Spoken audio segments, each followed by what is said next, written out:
ये कहानी सुंदर ग्राम नाम के एक छोटे से गांव की है, जहां माधव नाम का एक बूढ़ा आदमी अपनी बेटी लीला के साथ एक छोटे से घर में रहता था। माधव बहुत ही गरीब था। वो जंगल से लकड़ियां काट कर लाता और उन्हीं लकड़ियों को बाजार में बेचकर कुछ पैसे कमाता था और उन्हीं पैसों से माधव के घर का गुजारा चलता था। माधव की उम्र अब काफी हो चुकी थी। अब उसके शरीर में इतनी जान नहीं बची थी कि वो जंगल जाकर लकड़ियां काट सके, परंतु उसे ये सब अपने बेटी लीला के लिए करना पड़ता था, क्योंकि लीला की अब शादी की उम्र हो चुकी थी। लीला बहुत ही सुंदर और होनहार थी। लीला पिता की मदद करने के लिए घर में आस पड़ोस के लोगों के लिए सिलाई बुनाई का काम कर दिया करती थी, जिससे उसकी भी थोड़ी बहुत कमाई हो जाती थी।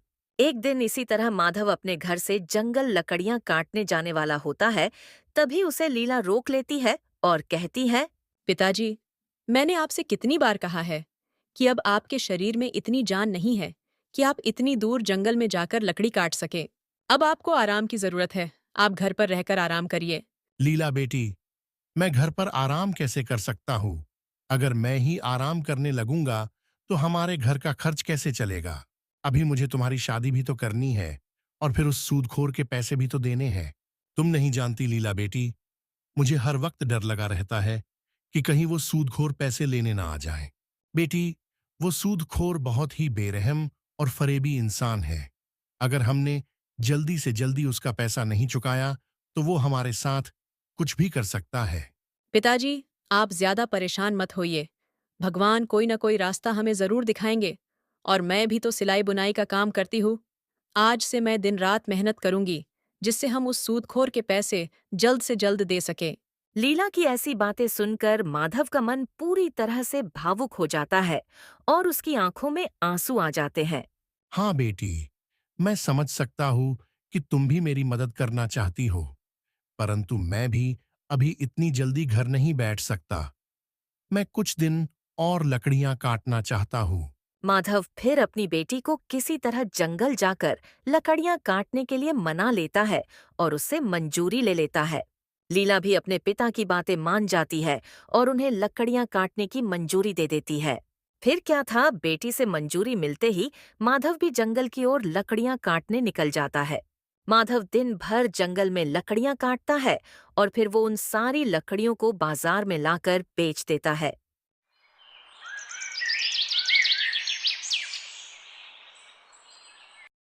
लकड़ियां बेचने के बाद माधव जब शाम को अपने घर आता है तो लीला उसे खाना देती है और उसके पास बैठकर बोलती है। पिताजी, अगर आप इतनी उम्र में ऐसे ही दिन दिन भर ऐसी लकड़ियां काटेंगे तो कैसे चलेगा। बेटी, इसके अलावा मैं कर भी क्या सकता हूँ? मुझे और आता भी तो नहीं है कुछ, और हमें उस सूदखोर के पैसे भी तो लौटाने हैं। पिताजी, आप एक काम क्यों नहीं करते हो। आप अपने किसी जान पहचान वाले से थोड़े पैसे उधार लेकर उस सूदखोर के पैसे लौटा क्यों नहीं देते हो। बेटी, बुरे वक्त में कोई रिश्तेदार या अपने कभी काम नहीं आते हैं। सारे रिश्तेदार अपने मुंह मोड़ लेते हैं, और वैसे भी मेरे सारे रिश्तेदार खुद ही गरीब हैं। वो तो खुद अपना गुजारा ही बहुत मुश्किल से कर पाते हैं।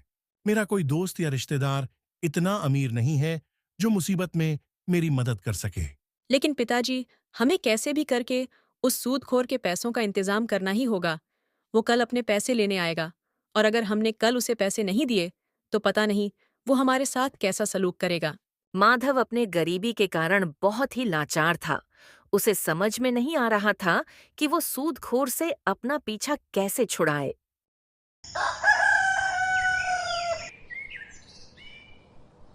अगले दिन भी माधव जंगल लकड़ियां काटने निकल जाता है। कुछ देर तक चलते चलते वो जंगल पहुंच जाता है और जंगल पहुंचते ही वो बिना किसी देरी की लकड़ियां काटना शुरू कर देता है। कुछ देर तक जब बूढ़ा माधव जंगल में लकड़ियां काट रहा था, तभी वहां एक अनजान व्यक्ति आ जाता है और माधव के हाथ में कुल्हाड़ी देखकर वो माधव से कहता है। तुम्हारे हाथ में कुल्हाड़ी देखकर लगता है कि तुम एक लकड़हारे हो। हाँ बेटा, मैं एक लकड़हारा हूँ।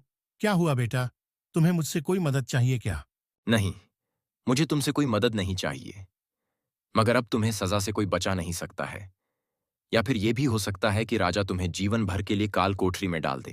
माधव एक तो उस अनजान व्यक्ति को जानता भी नहीं था और ऊपर से उसकी ऐसी बातें सुनकर वो बहुत डर जाता है। ये तुम क्या कह रहे हो बेटा? पर मैंने ऐसा कौन सा गलत काम कर दिया जिसके लिए राजा मुझे ऐसी कठोर सजा देंगे? क्या तुम नहीं जानते? राजा ने पेड़ काटने पर रोक लगाई हुई है। अगर कोई भी पेड़ काटता हुआ पकड़ा गया तो राजा उसे कठोर से कठोर सजा देंगे। और अब तुम्हें मेरे साथ राजा के यहाँ चलना होगा। बेटा, अगर मैं लकड़ियां नहीं काटूंगा तो मेरे घर का गुजारा कैसे होगा? देखो, अगर तुम चाहते हो कि राजा तुम्हें सजा ना दे और तुम्हारे घर का गुजारा चलता रहे तो तुम्हें मुझे पैसे देने होंगे। तभी मैं तुम्हारे बारे में राजा को कुछ भी नहीं बताऊंगा। अनजान व्यक्ति की बातें सुनकर माधव की आंखों में आंसू आ जाते हैं, जिन्हें देखकर गोपाल कहता है। अब तुम रो क्यों रहे हो? रोने धोने से काम नहीं चलेगा। पैसे से काम चलेगा, सिर्फ पैसे से। अगर तुम चाहते हो कि राजा तुम्हें सजा ना दे तो तुम्हें पैसे तो देने ही होंगे। बेटा, पैसे तो मेरे पास नहीं है। अगर तुम चाहते हो तो मुझे राजा के पास ले जा सकते हो। क्या तुम्हें सजा से डर नहीं लगता, जो तुम थोड़े पैसों के लिए अपनी जान जोखिम में डाल रहे हो? माधव अपनी सारी बातें उस अनजान व्यक्ति को बताता है। बेटा, मेरे घर में मेरी एक बेटी भी है और मुझे उसकी शादी भी करवानी है, और उससे पहले मुझे एक सूदखोर के पैसे भी देने हैं। अगर मैंने उस सूदखोर के पैसे नहीं दिए तो वो सूदखोर मेरी जान भी ले सकता है। अब तुम ही बताओ बेटा, मैं क्या करूं? बेचारे माधव की ऐसी बातें सुनकर गोपाल कहता है। देखो, वैसे तो मैं किसी पर भी दया नहीं करता हूं, लेकिन तुम बूढ़े हो और तुम्हारी एक बेटी भी है जिसकी तुम्हें शादी भी करनी है। देखो बाबा, मैंने आज तक अपनी जिंदगी में कोई अच्छा काम नहीं किया है, लेकिन हाँ, आज जरूर करूंगा। क्या पता इस नेक काम से भगवान मुझसे खुश हो जाए और मेरी सारी गलतियों को माफ कर दे। फिर क्या था, गोपाल माधव को सोने के सिक्कों से भरी एक पोटली निकाल कर दे देता है और माधव से कहता है। इस पोटली में सोने के सिक्के हैं, जिनमें से कुछ सिक्कों को तुम उस सूदखोर को दे देना और बचे हुए सिक्कों से तुम अपने बेटी की शादी करवा देना। अब तुम यहां से चले जाओ, वरना किसी और ने तुम्हें यहां देख लिया तो फिर से तुम मुसीबत में आ जाओगे। बूढ़ा माधव गोपाल से इतनी बड़ी मदद मिलने के बाद उसे बहुत आशीर्वाद देता है और फिर वहां से वो खुशी खुशी अपने घर की ओर निकल जाता है। कड़ी धूप होने के कारण चलते चलते माधव को रास्ते में चक्कर आने लगता है, इसलिए माधव आराम करने के लिए एक पेड़ की छांव में बैठ जाता है। देखते देखते कुछ समय में माधव की आंख लग जाती है और वो वहीं सो जाता है। माधव जब सो रहा होता है तभी वहां एक चोर आ जाता है। चोर जब माधव के पास पहुंचा तो उसने देखा बूढ़े माधव के पास एक पोटली है, तो वो तुरंत उसके पास से वो पोटली चुराकर वहां से निकल जाता है। थोड़ी दूर जाने के बाद जब वो चोर पोटली खोलकर देखता है तो वो तो सोने के सिक्कों को देखकर बहुत खुश होता है। अरे वाह, इतने सारे सोने के सिक्के! आज तो मेरी किस्मत चमक गई। अब मेरी पत्नी और बच्चों को भूखा नहीं सोना पड़ेगा। इतने सारे सिक्कों से तो मेरा सालों का गुजारा हो जाएगा। इतना कहकर चोर अपने घर की ओर निकल पड़ता है। कुछ समय बाद जब माधव की आंख खुलती है तब वो अपनी पोटली ढूंढने लगता है, लेकिन उसे वो सोने के सिक्कों से भरी पोटली नहीं मिलती है। तब माधव बहुत घबरा जाता है और अपने आप को कोसने लगता है। हे भगवान, ये क्या हो गया? मैं ना जाने कैसे सो गया। ना ही मैं सोता और ना ही मेरे सोने के सिक्कों से भरी पोटली चोरी होती। बरसों बाद एक खुशी मिली थी, लेकिन अब वह भी छीन गई। अब मैं उस सूदखोर के पैसे कैसे दूंगा और मेरी बेटी की शादी मैं कैसे करूंगा? हे भगवान, मुझ बूढ़े और लाचार की मदद करो। यहाँ माधव अपने आप को कोस रहा था और वहाँ दूसरी तरफ वो चोर सोने के सिक्कों की पोटली लेकर अपने घर पहुंच जाता है। चोर अपनी पत्नी को आज उसके साथ हुई घटना की सारी बात बहुत गर्व से बताने लगता है। तुम मुझे हमेशा कोसती रहती थी ना कि मैं कुछ काम नहीं करता हूं, तो लो, आज तुम देखो मैंने कितना बड़ा काम किया है। ये देखो, सोने के सिक्कों से भरी पोटली। इस पोटली में इतने सिक्के हैं कि इन सिक्कों से हमारा कम से कम 4-5 साल का गुजारा तो आराम से हो जाएगा। अब मुझे कोई भी काम ढूंढने की या करने की जरूरत नहीं पड़ेगी। आप इतने सारे सोने के सिक्के कहाँ से लाए हो? तुम्हारी ये सवाल करने की आदत कब जाएगी? मैं इतने सारे सोने के सिक्के कहाँ से लाया हूं या किससे लाया हूं, ये जानकर तुम्हें क्या करना है? तुम आम खाओ गुठलियां क्यों गिन रही हो? मुझे जानना है कि आप इतने जल्दी इतने सारे सोने के सिक्के कहाँ से लाए। कहीं आप ये सोने के सिक्के कहीं से चुरा कर तो नहीं लाए? तुम्हारी ये बहस करने की आदत कब जाएगी? हाँ, मैं ये सोने के सिक्के चुरा कर लाया हूं। एक बूढ़ा आदमी पेड़ के नीचे सो रहा था। उसी के पास से मैं ये सोने के सिक्कों से भरी ये पोटली चुरा कर लाया हूं। क्या कहा आपने? आप अब चोरी भी करने लगे हो। क्या आप दूसरों को तकलीफ देकर खुद खुश रहना चाहते हैं? वो बेचारा बूढ़ा गरीब आदमी न जाने किस हाल में होगा, न जाने उसने ये सोने के सिक्के किस काम के लिए रखे होंगे, और आप उन सिक्कों को चुरा कर ले आए। अरे वो बूढ़ा आदमी गरीब नहीं है, बल्कि एक पैसे वाला आदमी है। ये आपको कैसे पता कि वो पैसे वाला आदमी है? क्या आप उसे जानते हैं? नहीं, मैं नहीं जानता उस आदमी को, पर वो गरीब नहीं हो सकता, क्योंकि कोई भी गरीब आदमी इतने सारे सोने के सिक्कों से भरी पोटली ऐसे ही अपने पास रखकर जंगल में ऐसे ही बेफिक्र होकर किसी पेड़ के नीचे सो नहीं सकता है। मुझे इस बात से कोई फर्क नहीं पड़ता कि वो बूढ़ा आदमी गरीब है या अमीर। बस हमें किसी की खून पसीने की कमाई नहीं चाहिए। इसलिए आपको उसको उसकी ये पोटली लौटानी होगी। तुम ये कैसी बेवकूफों वाली बातें कर रही हो? अब मैं उस बूढ़े आदमी को कहाँ कहाँ जाकर ढूंढूंगा? तुम तो एकदम ही सठिया गई हो। मुझे कुछ नहीं पता। आपको उसको तलाश करना ही पड़ेगा और उसे ये पोटली लौटानी होगी। मुझे एक समय के लिए भूखा रहना मंजूर है, पर किसी और के हक की रोटी मैं नहीं खा सकती हूँ। आपको अपने पत्नी और बच्चों का पेट मेहनत मजदूरी करके भरना चाहिए, न कि चोरी करके। ठीक है, मुझे पता है कि तुम नहीं मानोगी। मैं जाकर उस बूढ़े व्यक्ति को ढूंढूंगा और उसको उसकी ये पोटली लौटा दूंगा। मैं कल सुबह ही घर से जल्दी निकल जाऊंगा और उस बूढ़े व्यक्ति की तलाश करूंगा और उसे ये लौटा दूंगा। ठीक है, पर याद से कल कहीं कोई बहाना मत मारने लग जाना। यहाँ चोर वो सोने के सिक्कों वाली पोटली लौटाने तैयार था और वहां बड़ी मायूस हालत में माधव अपने घर पहुंच जाता है। अपने पिता को इतने मायूस देखकर लीला कहती है, क्या हुआ पिताजी, कहाँ रह गए थे? आज आपको घर आने में कुछ ज्यादा ही देर हो गई। मैं कब से आपका इंतजार कर रही थी। लीला के इतने सारे सवाल सुनकर भी माधव कुछ नहीं कहता है और लीला भी अपने पिता की इतनी चुप्पी देखकर और परेशान हो जाती है। क्या हुआ पिताजी? कुछ तो बोलिए, क्या हुआ है? कुछ बोलते क्यों नहीं? जंगल में कुछ हुआ है क्या आपके साथ? अब लीला को इतने परेशान होते देख माधव बोलना शुरू करता है। माधव आज की जंगल वाली पूरी कहानी लीला को बता देता है। जब माधव लीला को सारी बात बता रहा होता है, इसी बीच वो सूदखोर अपने पैसे लेने माधव के घर पहुंच जाता है। सूदखोर को देखकर माधव और लीला दोनों बहुत घबरा जाते हैं। माधव, तूने आज मेरे पैसे देने का वादा किया था। चल अब जल्दी से मुझे मेरे पैसे दे।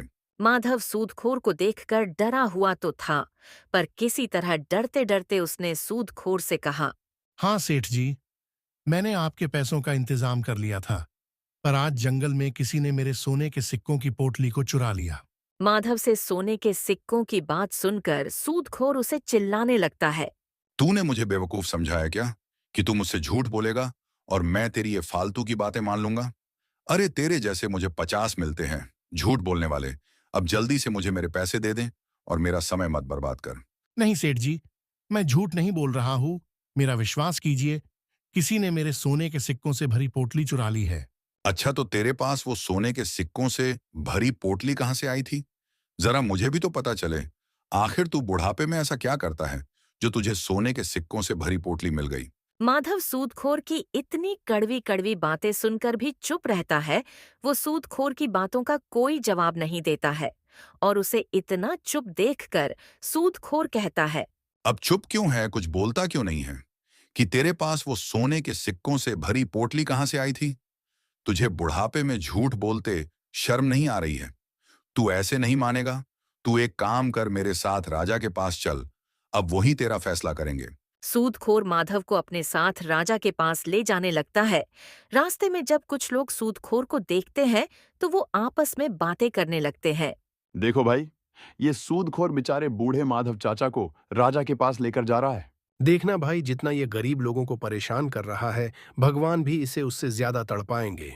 सही कहा भाई, पर अब पता नहीं राजा बेचारे माधव चाचा को कौन सी सजा सुनाएंगे, क्योंकि ये अत्याचारी सूदखोर अपने पैसों के लिए किसी को भी बुरी से बुरी सजा दिलवा सकता है। कुछ देर बाद सूदखोर माधव को अपने साथ लेकर राजा के दरबार में पहुंच जाता है और पहुंचते ही राजा से कहता है, महाराज, इस माधव ने मुझसे पैसे लिए थे और अब मुझे पैसे नहीं दे रहा है और ऊपर से मुझसे झूठ बोल रहा है कि कोई इसके सोने के सिक्कों की पोटली चुरा कर ली गया है। सूदखोर की पूरी बात सुनने के बाद राजा बोला, तो तुम ऐसे आदमी को पैसे देते क्यों हो जो तुम्हारे पैसे तुम्हें चुका ही ना सके? लेकिन महाराज ये मेरे सामने आकर रो रहा था, इसलिए मैंने इस पर तरस खाकर इसे पैसे दे दिए। नहीं तो मैं ऐसे लोगों को कर्ज कहाँ देता हूँ जो कर्ज लौटा ना सके। सूदखोर की बातें सुनने के बाद राजा अपना फैसला सुनाता है। यहाँ के नियम के अनुसार जो व्यक्ति समय से कर्ज नहीं चुका पाता है उसके पूरे परिवार को कर्ज देने वाले की गुलामी करनी पड़ती है जब तक वो अपना पूरा कर्ज ना चुका ले। लेकिन मैं बूढ़े माधव के उम्र का लिहाज करके हुए उसे 1 दिन का समय और देता हूं। अगर माधव तुमने 1 दिन में इसका पैसा वापस नहीं किया तो तुम्हें उसकी गुलामी करनी होगी। राजा की बात सुनते ही माधव तो डर से कांपने लगा। अब उसे और उसकी बेटी को सूदखोर की गुलामी करनी पड़ेगी। फिर क्या था, राजा का फैसला सुनने के बाद सूदखोर और माधव के घर पर वापस आ जाते हैं। माधव, जब तू मेरे पैसे 2 साल में नहीं लौटा पाया, अब 1 दिन में कैसे लौटा देगा? तू एक काम कर, अपनी इस खूबसूरत बेटी की शादी मुझसे कर दे। तेरी बेटी मेरे साथ राज करेगी और मैं तेरे साथ भी अच्छा व्यवहार करूंगा और मैं तेरा कर्जा भी पूरा माफ कर दूंगा। बोल, मंजूर है तुझे मेरा ये प्रस्ताव? कराएगा अपनी बेटी की शादी मुझसे? सूदखोर की ये बात सुनकर लीला आग बबूला हो जाती है और सूदखोर से कहती है, मैं तेरे जैसे इंसान से कभी शादी नहीं करूंगी। तू इंसान नहीं, शैतान है जो इंसानों पर जुल्म करता है। तो ठीक है, फिर मैं भी देखता हूं कि तुम लोग मेरे पैसे कैसे चुका पाते हो और मैं तेरे बूढ़े बाप से इतना काम करवाऊंगा कि उसकी आत्मा भी कांप जाएगी। अब मैं चलता हूं और कल आऊंगा अपने पैसे लेने। फिर क्या सूदखोर माधव और उसके बेटी लीला को धमकाकर वहां से निकल जाता है। सूदखोर के जाने के बाद लीला अपने पिता माधव से कहती है, पिताजी, हम 1 दिन में इस मनहूस के पैसे कैसे चुकाएंगे? अगर हम 1 दिन में इसका कर्ज नहीं चुका पाएंगे, तो वो मनहूस हम पर बहुत अत्याचार करेगा। पिताजी, मैं आप पर अत्याचार होते हुए नहीं देख पाऊंगी। इस लालची ने बहुत लोगों को लूटा है। किसी का घर छीन लिया है, तो किसी की जमीन छीन ली। पिताजी, अगर आपकी मर्जी हो, तो मैं इस सूदखोर से शादी कर लेती हूँ। नहीं तो वो आप पर बहुत अत्याचार करेगा। नहीं बेटी, तुम इस लालची और अत्याचारी से कभी शादी मत करना। अगर हमारे किस्मत में उसकी गुलामी करनी लिखी है तो हम उससे भाग नहीं सकते हैं। लेकिन पिताजी, वो सूदखोर बहुत बेरहम है। उसको किसी पर दया नहीं आती है। वो आपकी उम्र का भी लिहाज नहीं करेगा। बेटी, भगवान जरूर कोई रास्ता दिखाएंगे और किसी न किसी तरह ये कठिन समय भी निकल जाएगा। किसी तरह अपने बातों से माधव अपनी बेटी को दिलासा देने की कोशिश करता है ताकि वो डर के उस सूदखोर से शादी न कर ले।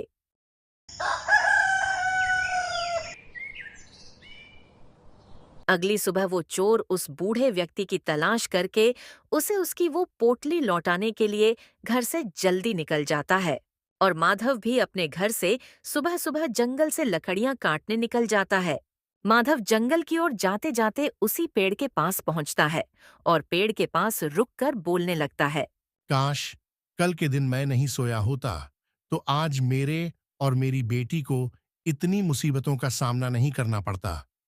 आज मैं उस सूदखोर के कर्ज से भी आजाद होता और मेरे पास इतने पैसे होते कि मैं अपने बेटी की शादी बहुत धूमधाम से कर पाता।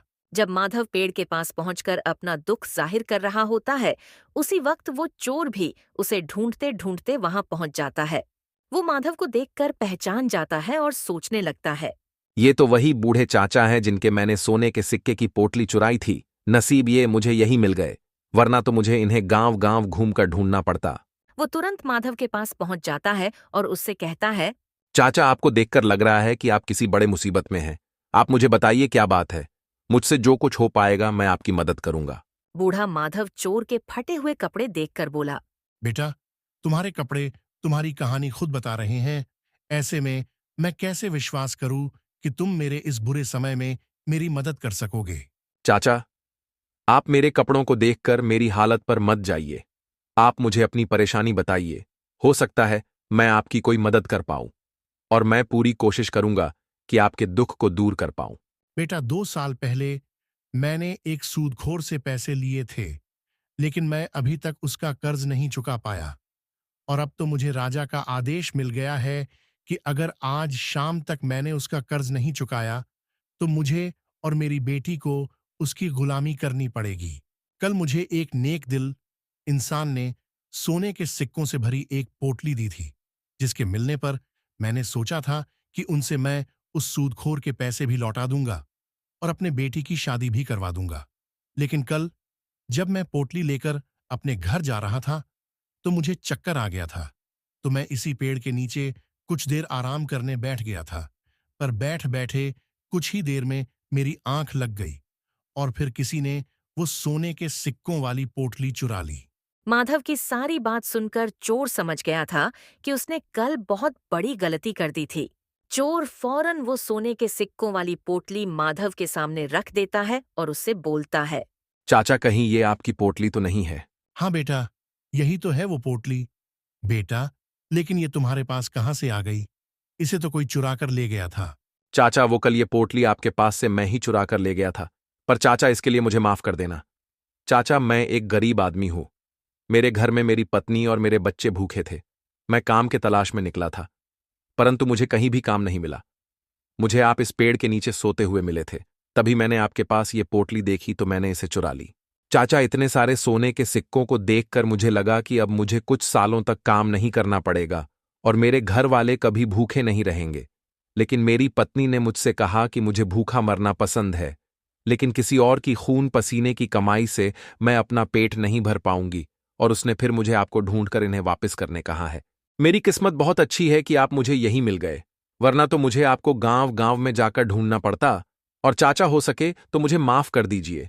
मेरी वजह से आपको इतनी परेशानी का सामना करना पड़ा। कोई बात नहीं बेटा, तुमने मुझे ये सोने के सिक्के लौटा दिए, इसलिए मैंने तुम्हें माफ कर दिया और अब मैं इन सिक्कों से उस सूदखोर के पैसे लौटा दूंगा और अपने बेटी की शादी भी बहुत अच्छे से कर पाऊंगा। फिर क्या था, सोने के सिक्कों की पोटली मिलते ही माधव तुरंत से अपने घर पहुंच जाता है और उसे अपनी बेटी लीला को दिखाता है। माधव ने उन सोने के सिक्कों को बेचकर उस सूदखोर के पैसे भी लौटा दिए और बचे हुए सोने के सिक्कों की मदद से अपनी बेटी की शादी भी बहुत धूमधाम से कर दी। तो दोस्तों, कहानी आपको कैसी लगी, हमें कमेंट में जरूर बताएं। अगर आपको हमारी मेहनत पसंद आई हो तो हमारे चैनल को सब्सक्राइब करना न भूलें और बेल आइकन दबाएं ताकि नई कहानियों की नोटिफिकेशन सबसे पहले आपको मिले। धन्यवाद।